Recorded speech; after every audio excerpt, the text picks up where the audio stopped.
Well, good morning, good afternoon, good evening, wherever you are, and welcome to the Third Pint Theory. Kia ora, Martin Kia Bridges. ora. How you doing? How are you doing, Michael?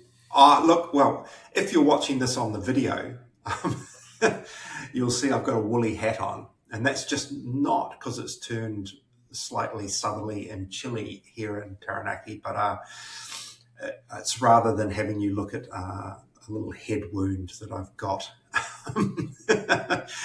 No, it's Good to see the other guy. Yeah, it's a calculated head wound to remove a little skin cancer there in the middle of my noggin.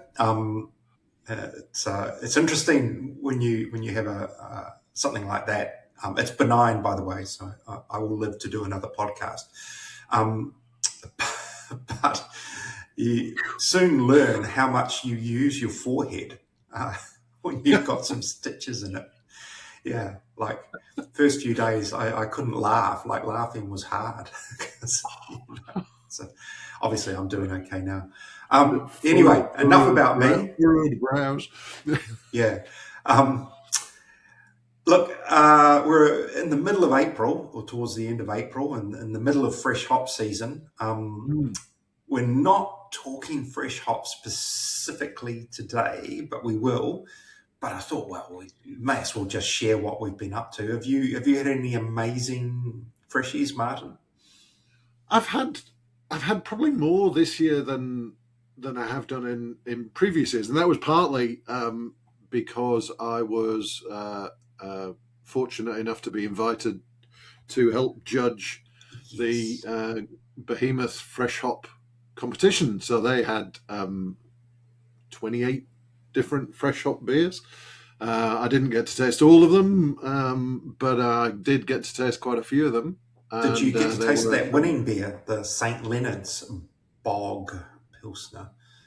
I did, thankfully, because it's not been packaged. So the only other way to try it is to go to the St. Leonard's taproom and drink it there. It was an excellent beer, I have to say, a worthy winner. I think there have been some really good fresh hop pilsners.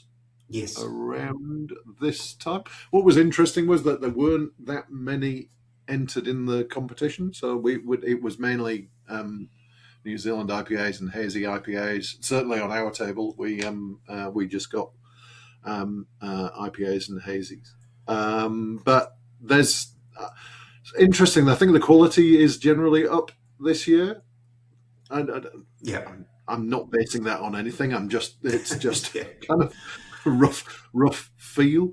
There are a lot of beers out there. There are so many. Yeah, so I think we're not going to talk about them much more here, but I think we have a plan.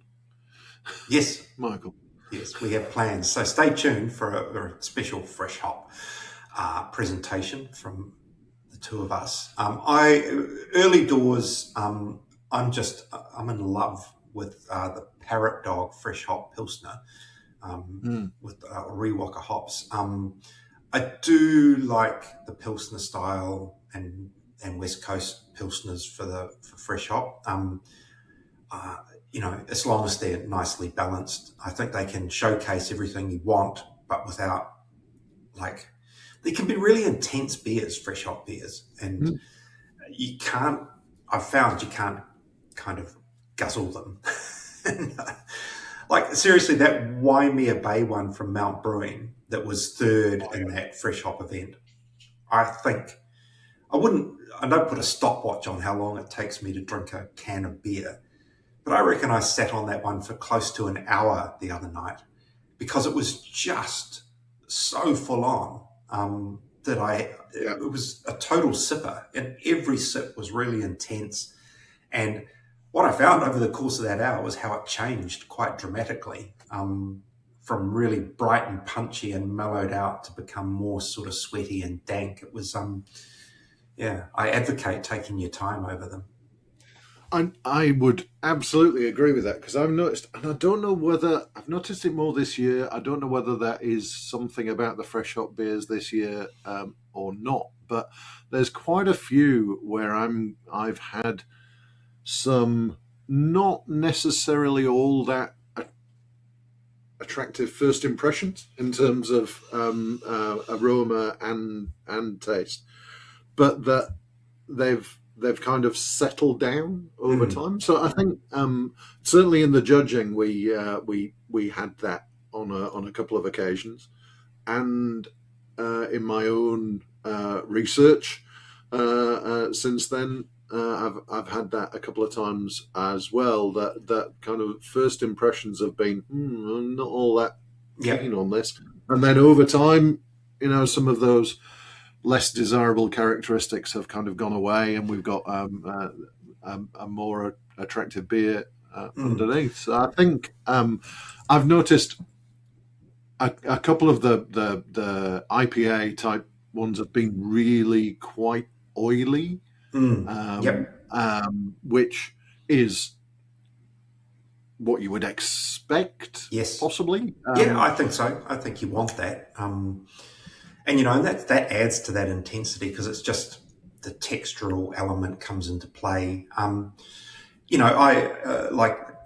was saying that another one I had was Duncan's. I think it's Chemical Research. Chemical Romance. Chemical Romance, is it? Yes. Yeah. There's a lot of chem beers. Yeah. What's that, Martin? With a K. Yeah, for chem eggers. And it came out of my fridge very cold, and initially there wasn't a lot of aroma on it. But again, after I'd poured a bit, left the can on the bench, went back, and then kind of halfway through it, it's like, oh, wow, there's a lot going on here. But the cold holds in the aroma.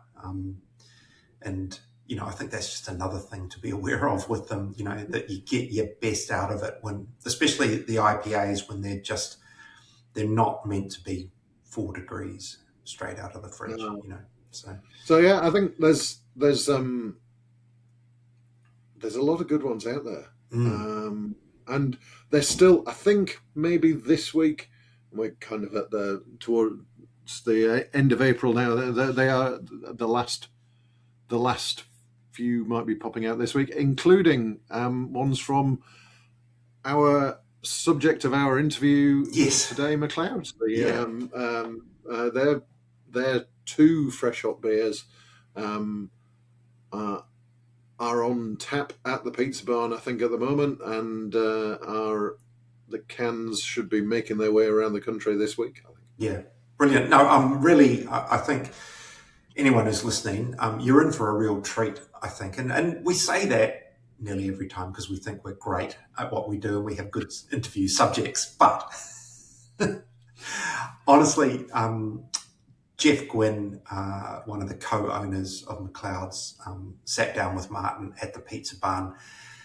And honestly, it's such a good yarn. And I think it's one of those stories that we both wanted to kind of get out there a little bit, because McLeod's are super well known. They've won so many trophies. They've been champion medium brewery. They, when sober, still voted for the breweries of the year. They won that. I did a reader survey. They came out on the top of that a few years ago. They had the champion New Zealand beer as well with Tropical Cyclone a couple of years ago. Anyway, and a lot of the talk is around the beer. That's the customer-facing side of it that people see, and around the brewer, Jason Bathgate, who did a lot of that good work, who's now since gone to set up his own brewery down in Rewaka called Element. But not a lot of people knew how this brewery came into existence and how these 2 brothers, Geoff and Clayton, kind of created it. So it was really good to hear that story. And I know, you're really fond of McLeod's and the Pizza Barn, aren't you, Martin? Absolutely. It's one of my favourite places. And I'm very happy that I can get there from Auckland in about an hour and a half. These days, with good luck and a following wind. And yeah, it was exactly the story that I wanted to tell, was that it's not just about the beer. In fact, as I joked to Geoff partway through, we've hardly talked about beer. We talked about how these two brothers came from no hospo background, no brewing background, to set up the pizza barn, to then decide to put a brewery in it, the struggles they had to get it going, and why it is still so successful, So I think even people who think they know the story behind McLeod's, and I think a lot of people don't, but even people who think they do will get some interesting tidbits from this interview. It was great. Yeah, and look, I think it's one of those places where when you go into the pizza barn, it just it's in my. I guess I only used to go there in summer mainly, but it was always just really buzzy, really busy, but really welcoming and a really comfortable place to be. And I think, I don't know if we've talked about it on this before, but I know I've talked about it with other people about a hospo venue. And when you know it's right, you know it's right. Like you walk in and you just go, yep. And it doesn't matter what it is, but there's a lot of things that go into it, from lighting to music to decor to what does the bar look like, all of that. And places work and places don't work. And McLeod's just works really well. It's just even that, there's that lovely little area outside where you can sit at the sort of picnic tables, if you like a couple of little alcoves there, which is just, if you can get that spot on a sunny day, it's just primo. So it's a great place, and, and credit to Jason Bathgate, who really put the beers on the map. But also, Clayton and Geoff for hiring him from post that really bad accident, which we've talked about before, and which the podcast we've had with Jason and Andrew about. But, I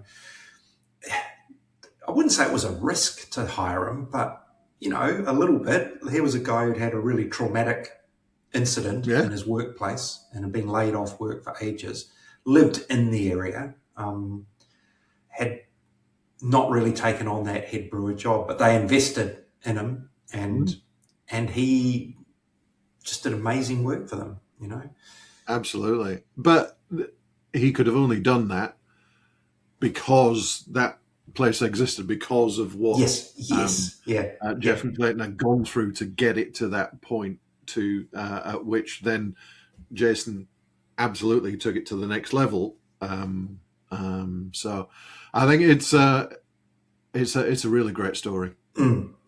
So without further ado, we'll cross over to the McLeods Pizza Barn, and beautiful decor in the backdrop of this. It is, it just looks great. So if you're watching on video, enjoy, and we will join you on the other side. Hello, Geoff. Hello, Martin. Good to see you. Welcome home. It's been a while. Oh yeah, it does. I have to say, I always refer to this to this place. We're in the pizza barn, the McLeods Pizza Barn in Waipu. I do refer to this as my spiritual home. Well, how many years ago was it that you guys came up in the sober bus? Oh, that must. That's a. Is it 10? No, maybe 10 years ago. I don't know. It's a long time. Hey, I've been coming here a long time, and when my dad's 80th birthday here, and it does feel like a home away from home. Oh, that's cool. Well, it's great to have you back, man. Yeah. So look, we're going to talk a bit about McLeod's, but what we wanted to cover a bit really is the backstory, because I think we were saying before we came on air, a lot of people know McLeod's from their excellent beers, but they have no idea what's behind it. So you can kind of introduce yourself, okay, and then I want to know what you did before you ran a very successful brewery. Oh, thank you. That's very kind. Where do we start? Well, let's go way back to, I guess, as a family, because it's myself, Geoff, and my brother Clayton, who are partners in both the Pizza Barn and McLeod's. So going way back, we've been coming up to Bream Bay, which kind of includes Langs, Ruakaka, to an extent Ruakaka, Waipu Cove since the late 80s, I guess. And so Mum and Dad had a place just south of Langs. So this has been coming out of Auckland, the holiday spot for us for a long time.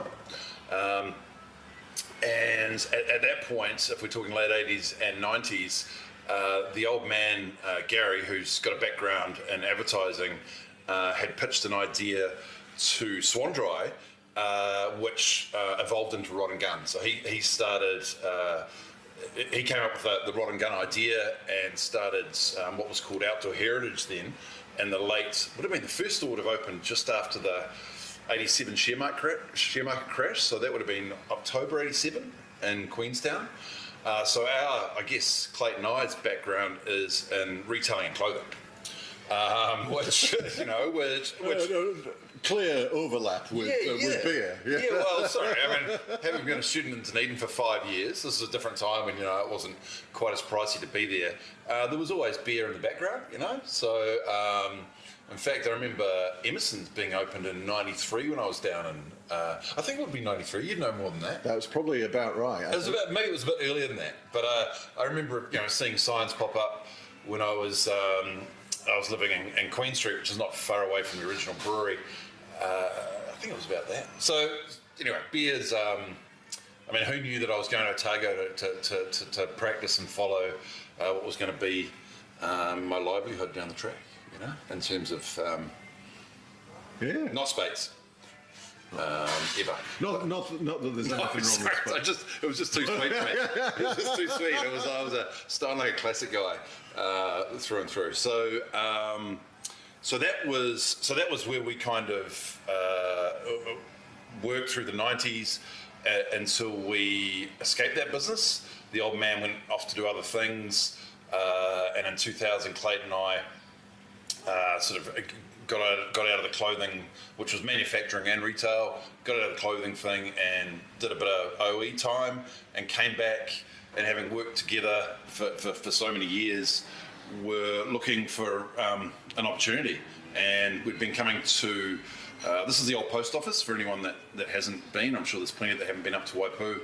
This is the old post office, and it was a restaurant called The Last Post, which then morphed into the original Pizza Barn, and that had been going for a couple of years when the opportunity came up. We'd never been in hospitality, and so we kind of jumped at the chance to give it a go, and that was 2003.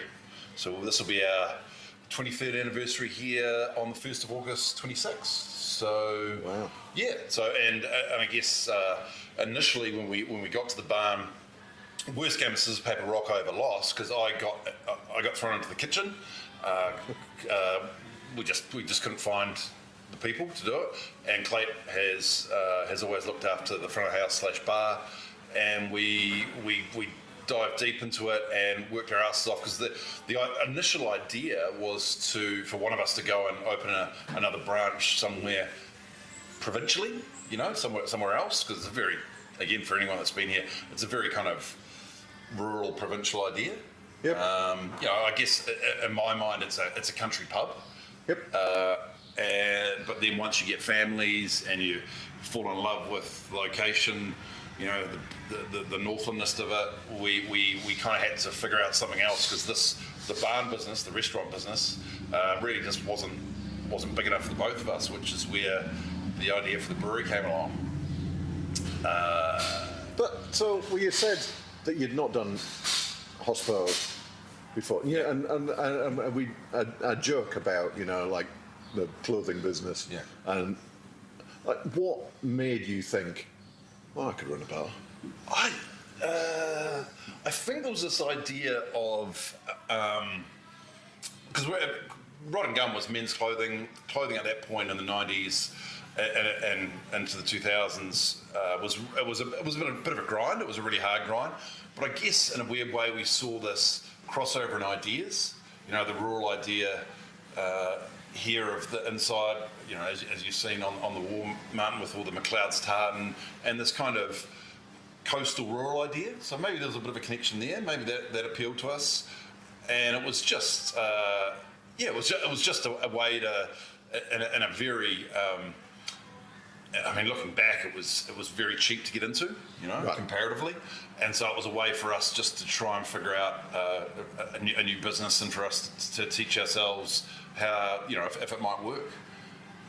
So it was a bit of a leap of faith, but and looking back, I think like anything, naivety. You've got to have some naivety when you get into any new business, and so you figure it out as you go along to the best that you can. So that was, you know, 60 to 80 hour weeks for years, and for me 10 plus years in the kitchen, just to, as we could afford to do more to the building and to the branding and to the idea of it, we'd just do that pretty much at the end of each summer if everything had gone well. So we just wanted to give it a crack. Yeah. And even now, it's worked out, but if it, you know, you just keep going and see if there's things you can develop, you know, within the restaurant, and obviously with the brewery now, there's plenty of opportunity for us to kind of, as we grow up, do those branding elements and the sales elements and building of a community around not just geographically but people that like the beer. So yeah, there's a lot of synergy. I mean, it is hospo, but it is a lot of retail. Yeah. You're looking after customers. 100%. And that's for me, that's still the essence of it. You know, I spend a lot of time on the road. I like to get out in terms of the beer itself. I like to be out there rather than sitting here if I can help it. So there is a lot of crossover there. I mean, it is, and we are in hospo. I mean, anyone that's got a brewery is in hospo. Absolutely. I mean, that's the nature of what we do. So talk about the brewery. Like you said, you know, there wasn't a brewery here. This was a bar restaurant. What made you think that it needed a brewery? I mean, we've always been independent here at the Pizza Barn. Right. So we've never had a contract with any of the big breweries. And so we got into, I think we were the first tap out of Whakatane Fermata beer way back in the day. Right. We had, what was the other one we had? Erdinger on tap. You know Erdinger? Yeah. There was a mad German guy that used to sell that, and then one of the big breweries swallowed them up in terms of the distribution. Horst, I think his name was. Anyway, we had Kronenberg on tap when we were told we weren't fancy enough for Heineken. You know, this is you know, the mid 2000s. So right. This is, yeah. And so I guess we've always been independent. So it came to pass that we started to develop. And if we've been around, the brewery's been around for 14 years. This must have been kind of 18 years ago. We started to develop independent craft beer list. Maybe it was a little bit earlier than that, but anyway, it was some time ago, and the hits on it were probably everyone that's Founders Lager, Epic Pale Ale. I think there was 3 from 3 Boys, including the Oyster Stout and the Whip Beer, as well as their Pills, 8 Wides, a couple from them, Renaissance Scotch Ale. So and it became almost Clayton and I's personal cellar. Right. So we got a taste via that. Emerson's Pilsner was on there, and then as we kind of kept that on, a few of the locals got a taste, and we thought, hey, well, we could possibly move into, because we always wanted to make something here, whether that was food based to get it out further afield than Waipu, but the beer thing kind of made more sense with what we do, and having the taps here. And we thought they could kind of help each other out, which has certainly been the case. Yeah. So once again, you'd not been a brewer, and you decided to open a brewery. Probably at a time, I guess, maybe at that time. So this would be like mid 2010s. Oh yeah, this would be I mean, the idea was at least 2 years before we opened the brewery, and I'll talk about that a wee bit because it was a rocky road before anything got into Tang. So 2012, Right. I'm thinking. Yeah, and there was a lot going on then. That was probably a big growth time for craft beer in New Zealand. So it was probably that's a good time to do it. Yeah, I mean, we were certainly deep into the second wave, I guess you'd say. Yeah. The original guys that are kind of listed from our original beer menu here were well into it. But there was a lot of positivity, a lot of energy around the industry at that point because it looked like all upside. Yeah. There's a lot of the parrot dogs were starting to kick off. And GP were doing, and you'll have to join the dots here for me. What did they do? 26, was it? 24 beers. 24 beers. 24. Yeah. I mean, that was beers. that was a time where people were really trying to carve out, even now as we are, trying to carve out their space. So there was a lot going on. Yeah. And then not long after, the Panhead guys came along and did what they did in incredible fashion and kind of covered the whole country with their product. So yeah, there was a lot of energy and positivity to the industry at that point. Yeah. So it felt like, and we had no idea.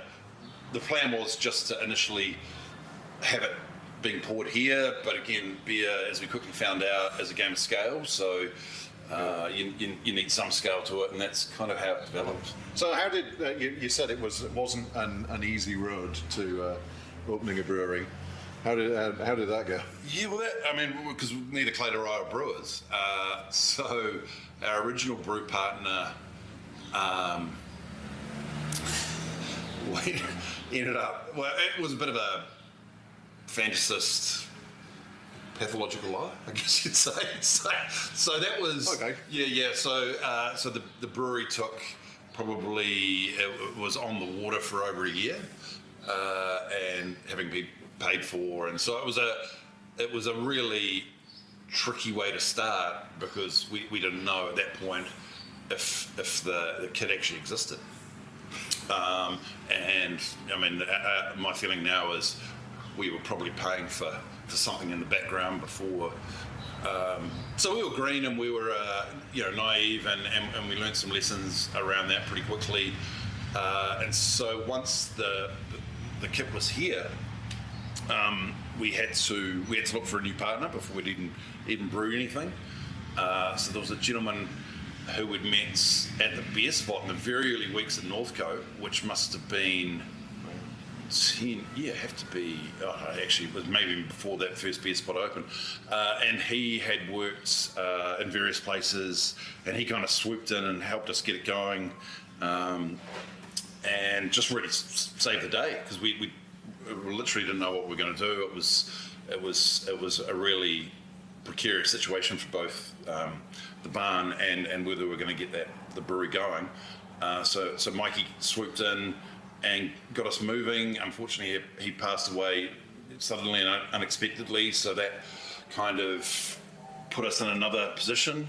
And this is while we're both working sort of 60 hours a week out the front here or for me in the kitchen to kind of keep things moving. So, and then we had, once Mikey passed, Ben Middlemas came up. Oh yeah. I remember those days. Yeah. So he's a top man, and so we had a lot of that. Kind of brought a bit of fun back to it because he stayed up here, and then we moved, and so he would have been here for 6 months, and then after JB had his terrible accidents at 8 Wides, we came together and we were very much on the same sheet of music in terms of quality and our ethos and the principles around what we wanted beer to be. So Jay started, what would that have been? It was 2014, end of 2015.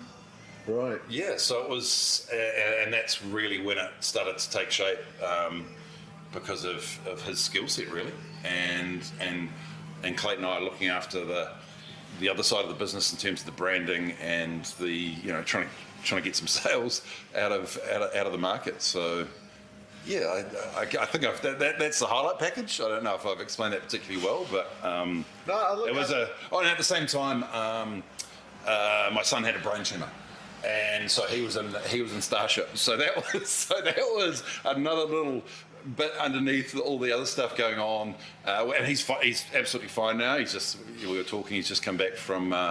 He's up from Otago. His second year down in Dunedin this year.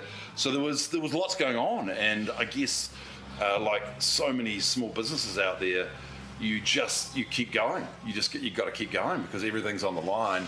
And if one or other side of the business, they were both. We had to make it work, so we just kept going. And that is because that is a heck of a lot to get through. It's like problems with the equipment.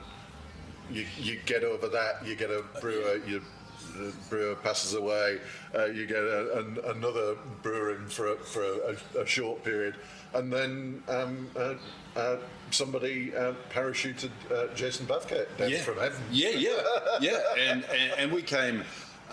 We were just from day one. We were on the same sheet of music as to what we wanted to do, quality wise. Like all about keeping it at a level and respecting the customer in terms of really trying to get a good pint in their hand, which backed into cold freighting everything around the country, which was really tricky back then and is still tricky now, but monstrously expensive comparatively, and all those things that, putting the faith in the consumer to find and enjoy good beer.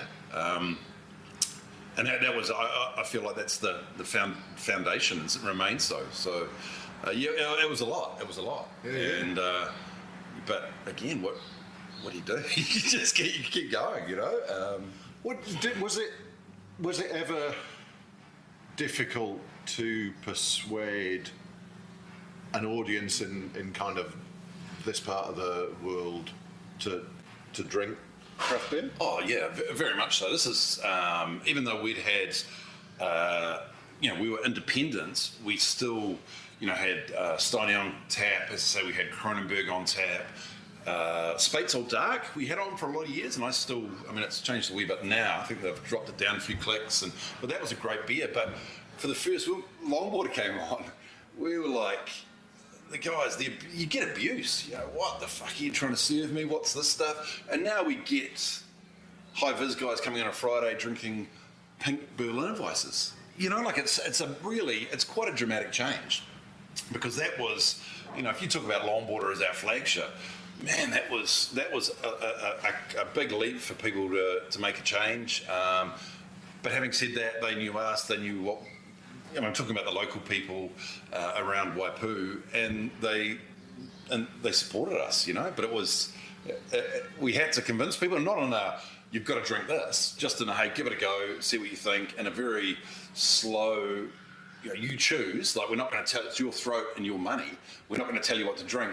And then, as with a lot of people, they get hooked, and then they start climbing the ladder and strength, flavour, and aroma. So it wasn't something that was.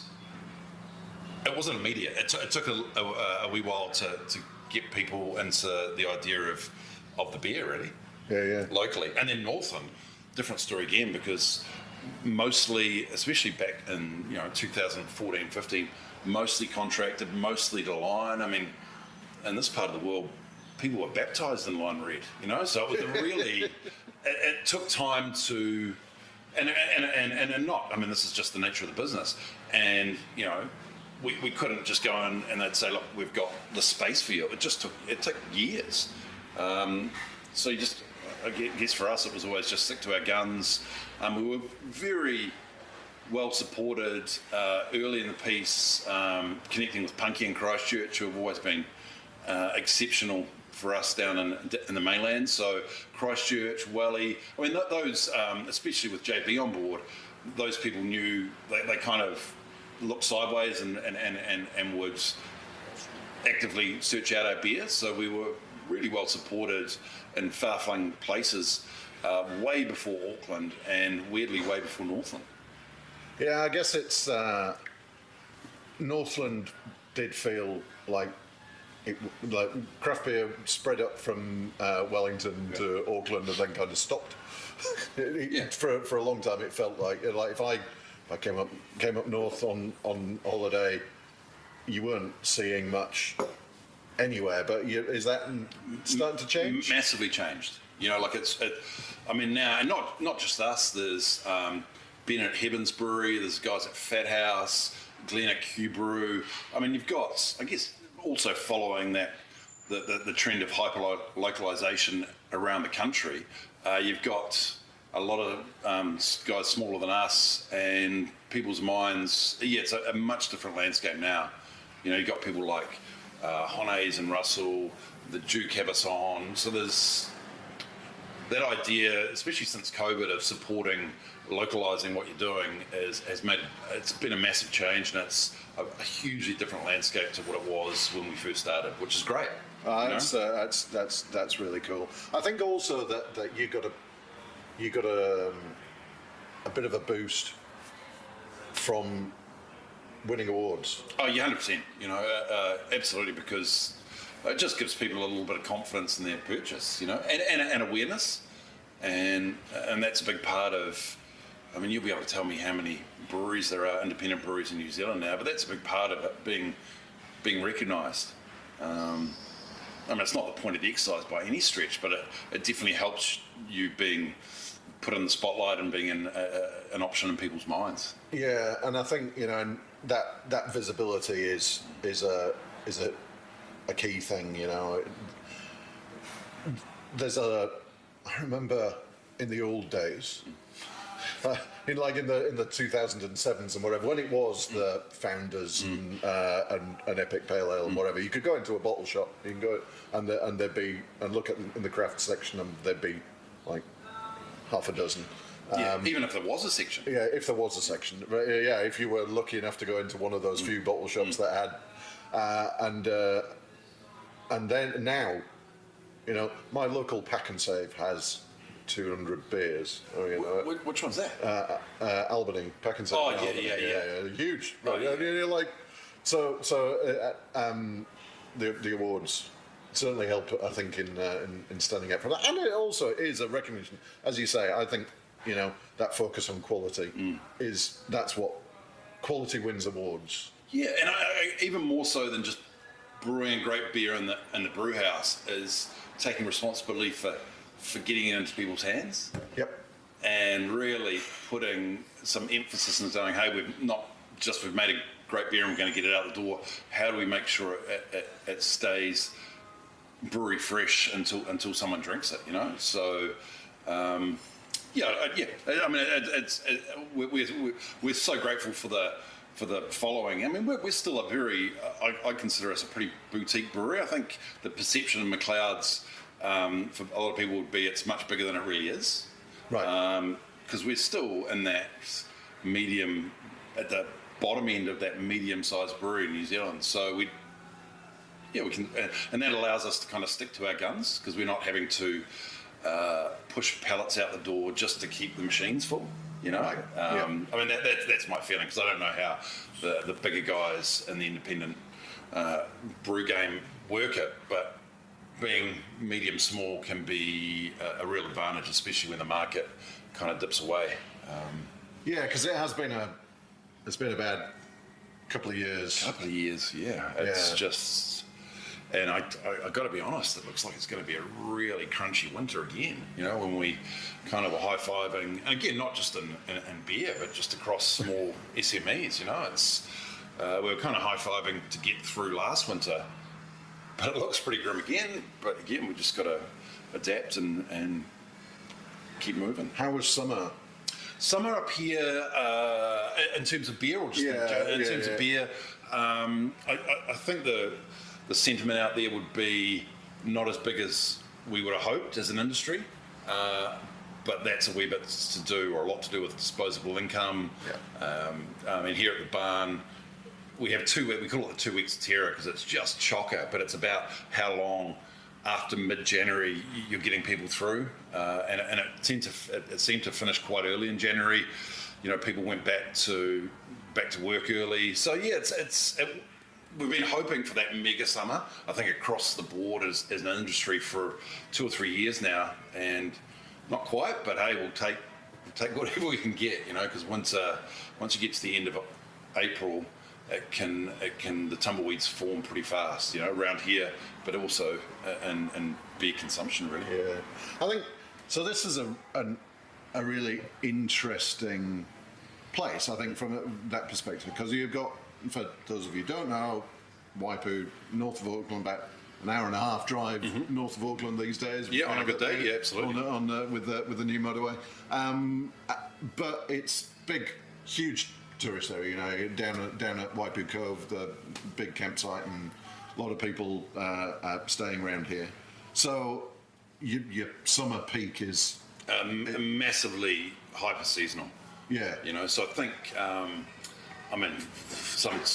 that first 2 weeks of January, you'll feed between 700 and 1,000 a day, and then in winter we close for 3.5 weeks in June just to try and, it's just that classic season. There'll be a lot of places in New Zealand that feel that same thing, but it goes crazy for a couple of weeks and then it's busy, and then hopefully we'll have a big Easter coming, but it does drop away really quickly, and that's just the nature of a seaside holiday town, I guess. Yeah. But it's great. I love that we feel like we're the centre of the world for a couple of weeks, and then you get this, once you get through Waitangi, you tend to get this lovely, February, March, April, it's busy, and it's just right, so you just got to enjoy those bits that are busy enough, and then tuck enough away to get through winter. It's pretty much the strategy, if that's what you'd call it. But. So talk a bit more about the pizza barn, because I love this place. I think the vibe here is something a bit special, and I think that I was in here last night, and the mix between locals and tourists is huge. It's our bread and butter, and between ages, like you'll get an 80th birthday, like your dad's, and then you'll get a 6th birthday over here, or even less. So I think in that sense, that country pub vibe, as a community hub, and most people don't come here to drink the beer. We're thrilled to get people from outside the area who come here because they like the beer. It's a lot of fun to have those interactions on the bar when you've got someone who's come up from Invercargill or Kaikoura or anywhere that have come to try the beer. But I think in essence we're a country pub that people come together, brought together mostly by food and the sociability, and not by the booze, really, be it beer or cocktails or whatever. It's about coming together, and if you don't feel like having anything to drink, don't. And I think that's, and hospitality is kind of essential, for our middle market in terms of the barn. So I love that, when I was in the kitchen, as wee Willie McLeod, I'd come out and sing the birthday songs. Have you ever been here when I've done the birthday songs? I must have done 1,000 of them with one of those Scottish hats.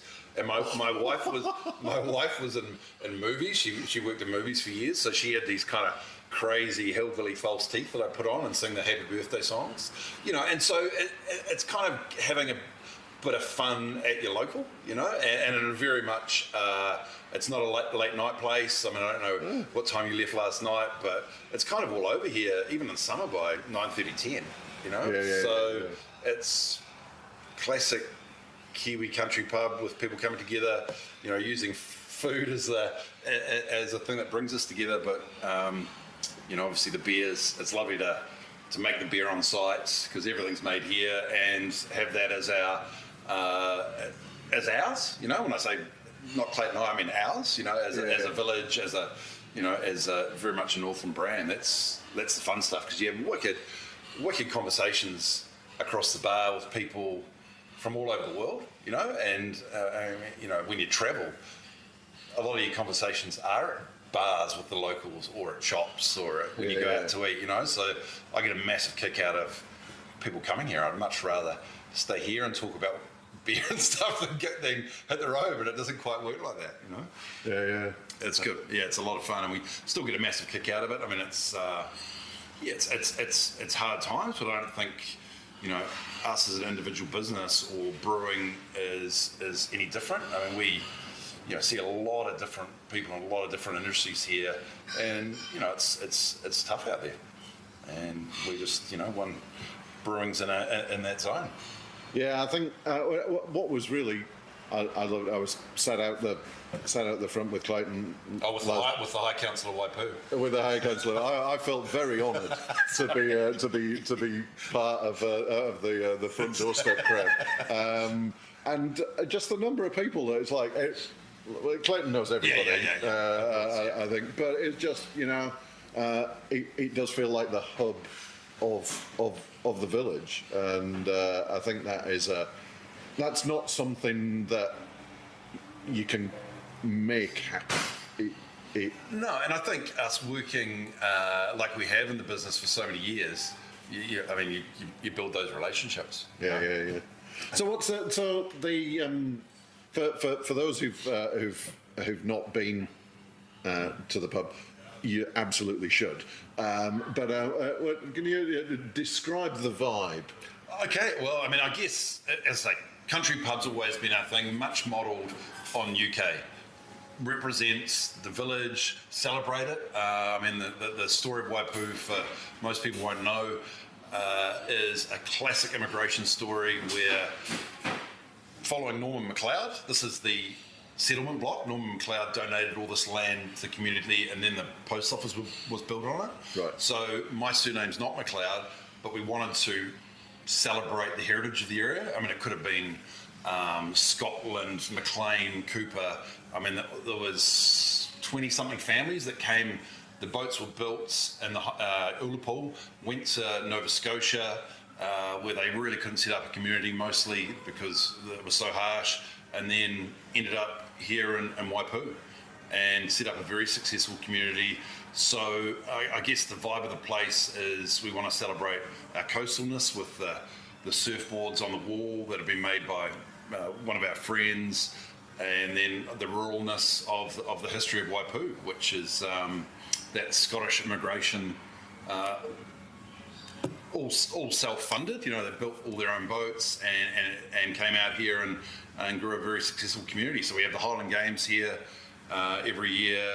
It seems like for the opening of an envelope, there's a Scottish band go down the street, the pipe band, But it's cool because that's the story of that's our story, and then you get the modern wave, which is all these houses at Langs and Waipu Cove. So we get the holiday crowd, which is amazing because they're our friends and they come up here and they make this business what it is. So it's I guess if you're coming out of wherever, we'd like you to come here and feel welcome, feel at ease, and just feel relaxed in the surrounds. So I guess that's always the goal, and we want people, whether it's if you're eating down because we are very middle market, or you're coming up, everyone's welcome here. There shouldn't be any snapping of fingers, or we get a very diverse crowd, as you said, Martin. And a very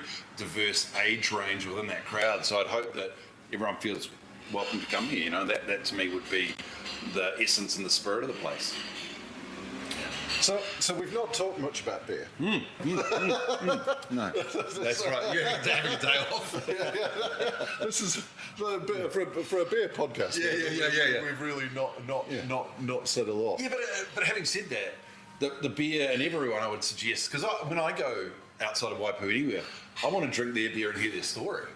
And it's not necessarily. I mean, It's often about more than the beer. It's about the place and the background and their approach to things. But sorry, let's talk about some. Yeah. So we'll touch briefly on this because I wanted to. It's probably something we'll talk about in a future episode, maybe. But so you have a new brewer. Yeah. So Gav, and obviously Jason Mon have gone to Rewalker, and a place they kind of most adored, I feel like. And so obviously they're doing. Jay seems to make some amazing beer, and we wish them all the best. Gav's come with his entire family, so 2 kids, 11 and 7, and they have moved from Margaret River, and they're in Mangawhai. They've moved to Mangawhai, so big relocate, you know. Yeah. And we're thrilled to have him here. And I guess the key for us in looking for someone to fill such big shoes was, I mean, you've got to want to be in Northland and this part of the world, and you've got, because it's and we wanted somebody that wanted to be in this part of the world long term, you know. And Gav, I think, already has got on. He's fitted in so well. He's probably seen more of Northland in the last 6 months. The first thing they did was buy a caravan. They go away, mad surfers. So they've just fitted in so well and seem to really adore the coastal vibe and the community vibe. You know, so it just seems to have, you know, it seems to have worked out. So he's become a immediate and close part of the clan, really. So it's great to have him here. So And do you see him making his mark on the beers? well, I guess 6 months, absolutely. And I think you've always got to give someone time to get into their groove, you know, because it's quite. I mean, even compared to the Australian market, the New Zealand market we're same but very different. So I mean, for the first time this year, we're doing 2 fresh hops. And there's a few things that he's got on the boil. So I think so, you know. I mean, that's going to be his job, is to we want to drive McLeod's forward. You know, we don't want to sit and just be a nostalgic brewery. I mean, there's just no point in that, because the fun's to be had when you're trying new things. So that's definitely on the radar. And look forward to those. You know, his beers are coming through now, and look forward to doing some cool stuff, especially over winter, because we get a little bit more of a chance now that we've got through the high season here, to have a play around. So yeah, I think I'm looking forward to seeing what comes next, because I think I had the Howling Wolf, was it? The pale ale last night. That was a really good beer. Yeah, that's a really good beer. Yeah. I was thrilled with that one for him. And again, 4.2% pale ale is kind of low for us, historically. Yeah. So that's. If you're going to sit and have a few pints and talk with the High Council, so there's a few things that we've obviously got to meet the market. We're really not big enough here to do the zero beers, but we've got to play around with that a wee bit over winter to see if there is a way. Because again, it comes back to that sociability, bringing people together, and if you've got to be able to, you got to watch yourself when it comes to the high ABV. Although that is, I guess, that's been our signature and what we've been mostly known for, is those big grunty beers. Oh, but yeah, one of my dad's favourite beers is the Northern Light, then 2.5%. Yeah, exactly. So that's they're out there. Look, I think we could wrap it on all day, but just as before we wrap it up, What's the future? What's the for McLeod's? Yeah. Is just stick to our principles. Just make the best beer we can. Keep trying to build our community. Like we're really heavily into independent music in this part of the world, and in Auckland with BFM and the Others Way. Just keep trying to do what we enjoy, beer, but also beer centric and around those other things that we can involve ourselves in. And stay close to our customers and just look after them as much as we can as we try and navigate what's going to be obviously a pretty tricky X amount of time, a few months at least. And so just stick to what we've always done and keep going. Yeah, and hope that the world outside comes to its senses. Oh yeah, I'm very grateful to be in Waipu. You know, the world outside. Getting up every morning and walking on the dogs on the beach. I'm very grateful to be in this part of the world and doing what we do, because there is, no matter how tough it gets, there's a lot of fun to be had in it still. You know, you meet great people. Yeah, it still holds a huge amount of enjoyment for me. So hang on to that too. Excellent. It's been awesome. Thank you, Geoff. Thank you. I feel like I've just rabbited on too much. No. It's been awesome. It's always great to come here, and it was. We've been meaning to have this chat for ages, and I'm glad we finally got to. Cool. Thank you very much. Appreciate it. Martin, I'm never going to go into a rod and gun shop with the same attitude again. I know. Who knew? Who knew? Yeah. I did not know that. Yeah. But yeah, there you go. It's an educational podcast. We are learning stuff about people.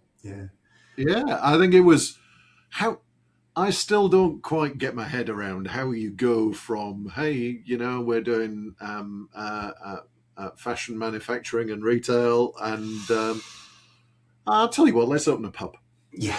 And I mean, Geoff made the comment that, it's sort of retail in its own way, but, I mean, one is you're indirectly connected with the customer, and the other one you're quite directly connected to them, I think, in terms of having a brewery and bar, where customers are coming up to you and telling you what they think of your product then and there, as opposed to buying something. So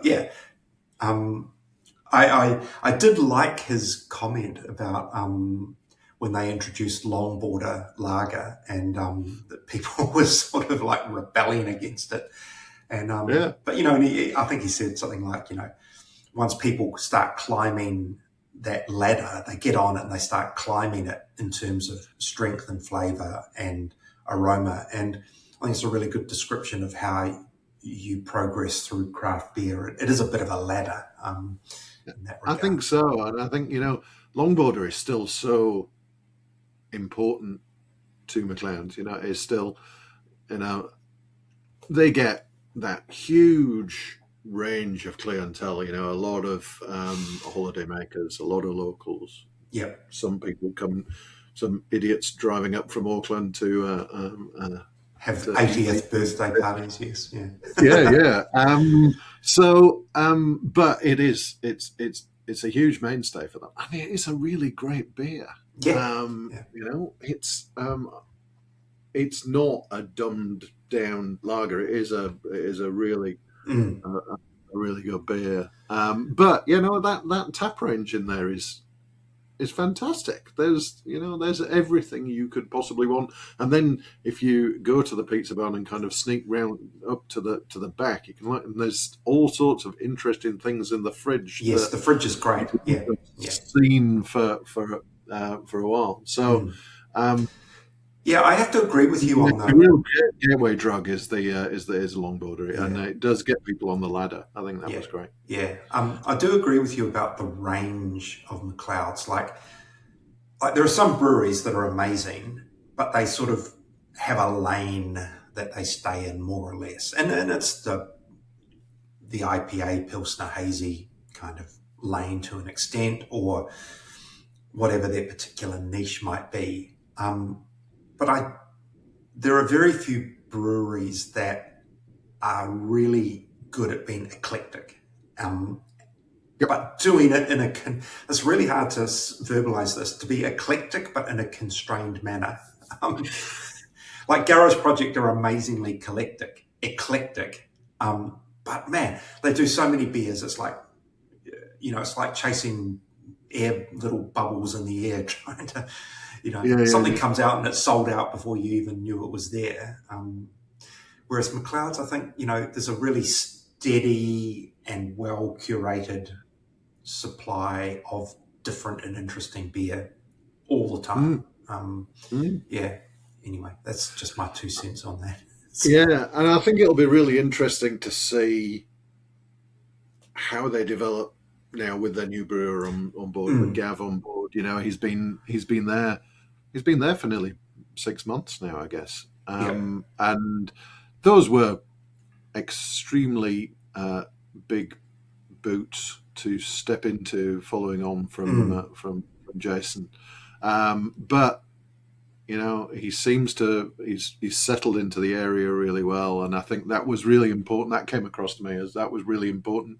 To Geoff, to Geoff and Clayton, that they got somebody who understood what it meant to be living in Northland, and but probably one of the first of his actual own beers that came through was the Howling Wolf Pale Ale. I was drinking while I was there, and that is a cracking, slightly lower strength pale ale, and I think that has the potential to kind of be the pale ale version of Long Border. Okay. I've definitely. He did a sparkling IPA, which was one of the early ones, and to me, it's like that's a very Aussie thing to do, a sparkling. Riffing off Cooper's sparkling ale. Because sparkling ale is such an Australian style, but to do a sparkling IPA, I think it's kind of a little bit stamping your own mark on it, saying where I'm from. I was just thinking that while it is a very long geographical distance from Margaret River to Waipu, I think sort of culturally and to do with the isolation and whatever, and the geography, Northland and Margaret River are not separated by much, maybe a whole lot of vineyards perhaps, but it's and bigger waves potentially in Margaret River, but they're both kind of remote, easygoing kind of places. So I think it would be a reasonable transition to make, I think. I think so, and I hope he sticks around. He seems to have settled in well. I think I said to Geoff that probably later in the year, or certainly in a few months, it'd be great to go back and sit down with Gav and actually have a chat about the beers, instead of just randomly talking about how people get from fashion into owning pizza barns. I was your comment around like that lower alcohol pale ale. What was the ABV on it? Do you remember? I think it's around about 4.2 or something. Okay. It's kind of at that that kind of, rather than in the low fives or the mid fives, where a kind of a lot of pale ales have traditionally sat. That it's kind of more at the. Although, mind you, these days people are calling things IPAs when they're 5.5. So I think there's probably a discussion to be had at another point around lower alcohol, and because I don't know if you've ever paid much attention in the month or so it's been out, but the sale of alcohol, kind of the latest reform that the government is proposing. One of the things is to get rid of that licensing regulation that insists that you have a 2.5% beer available on premise, and allowing for non-alcs and other beverages to fulfill that role for responsible hosting. Because until now, you couldn't not have a 2.5. You couldn't say, I've got tons of zeros and no 2.5s. You had to have it. And so if that phases out, it'd be interesting to see where that beer, that window of ABV goes. And I can sort of see it moving out into the 3.24 range, It's just giving you a little bit more, and then your responsible option is a zero kind of thing. But that could be an entire that would subject. be interesting. I grew up in the UK on 3.5% ordinary bitters, so I would love to see that as a kind of an option. But at the moment, very few people will play in the kind of the 3-ish Yes, there's no point, you know. Because there's no point. It's not a 2.5, so it doesn't satisfy the tick the box thing, and it doesn't have as much punch as a 4.5, 5. So you know, it's I think that will be an interesting thing to watch. What is the McLeods? I'm struggling for the name. It used to be called Ordinary Bitter. That's at about 3.2%, but it's like American hot. They changed the name of it, but I can't remember what they changed it. Well, they still have the £10 Poms, which is that's a good beer. Yeah, around, but there was the Long Lunch. No, that was like a Belgian style, wasn't it? Anyway, it'll come to me. We'll put it in the show notes if I remember it. But it was an extremely good beer. But I remember it popping up in a judging contest once, and because it was called Ordinary Bitter, there was an expectation that it would be English in its style, but it's very American. So it's like, do you get marked down for being called Ordinary Bitter? And it's like, okay. We solved the problem. I think it got a silver medal wherever it was. All right, Martin. Look, thank you for going through the hard yards of going up to McLeod's and spending some time there. You know, it's a tough job. I'm willing to put my body on the line. Tremendous, and really good interview. And I hope you folks listening at home enjoyed it. And come back to us in a couple of weeks where we will be hopefully all over the freshies. I think we'll do a little live tasting, Martin. I think that's the plan.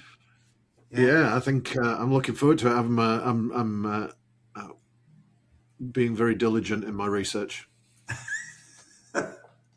Same here. All right, I do have a box coming from one of the retailers, so hopefully it arrives before we do that. Anyway, so yes, stay tuned for some fresh stuff, and generally stay tuned all the time. The Third Pint Theory is recorded, edited and produced by myself, Michael Donaldson, and Martin Bridges, the Beer Bigwig. You can find past episodes on Spotify, Apple Podcasts, YouTube, and all the other podcast platforms. If you've enjoyed this episode, remember to subscribe so you never miss an episode. And please leave us a comment or rating. It really helps other beer lovers find the show. You can also find us on socials. We're third.pint.theory on Instagram and at thirdpinttheory.bsky.social on Blue Sky. Don't forget to check out what we're up to outside the podcast. You can read my latest articles, reviews, and news in the Pursuit of Hoppiness magazine at hoppiness.co.nz. Plus, you can sign up to my weekly beer news email, Friday Night Beers, at hoppiness.substack.com. And if you're a brewery, bar, or restaurant owner looking for help with making the most out of craft beer, you can get in touch with me at martin.bridges@beerbigwig.com. I can help you with beer lists, events, tastings, or other ways to help you make better beer decisions. Finally, if you're interested in sponsoring the podcast or advertising, or you had any other suggestions or questions, drop me an email at michael@hoppiness.co.nz. Until next time, keep your glass full and your hops fresh. Ka kite anō.